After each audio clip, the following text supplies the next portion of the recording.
Yo, good day mga papang. Time check tayo. Alauna. Meron tayong garage sale dito ng mga motor. Dito, ayan o. Garage sale ng mga motor. Unahin muna natin itong motor na Honda Beat. Baka matripan nyo mga utol. Ayan. Meron tayong Honda Beat dito. Kulay pula. May kasama na siyang bag pag binili nyo. Kasama ng grab bag. Tapos may mga tie wrap na rin siya kasama. Ayan, may makikita kayo. Tie wrap. Ibibigay ko na lang sa inyo ng 5,000 yan. Pwedeng hulugan, umaga, tanghali at gabi, araw-araw. Meron tayo dito guys na ano naman. Meron tayong sniper dito. Ayan, kasama na yung bag. Tapos pwede rin aspak na yung mayari. Ayan, may MDL na rin to. Pwedeng adjustable, pwedeng handmade adjustable. Pwedeng adjustable na kamay. Ayan guys. Bibigay ko na lang sa inyo to na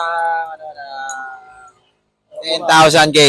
Pwede siyang hulug-hulugan, umaga, tanghali, gabi, araw-araw. Meron tayo dito yung pinaka-jackpot natin, NMAX. Ayan. Meron na siyang mga kulay-kulay na tornilyo, kasama na yan. Libre na rin yung bag. Ayan, guys. Pwede siyang convertible siya sa scatter. Basta maka 10 times ka na, 10 times ka na scatter. Yung free spin, pwede kang makapanatag nito. Pwede mo siyang convert sa scatter. So, yun lang garage sale natin. Nag-aaroon tayo ng garage sale dito every 1 AM ng madaling araw. Ayan. Gago! Ayan yung mga garage sale natin. Ayan. Pili lang kayo. So, yun lang mga utol. Paalam.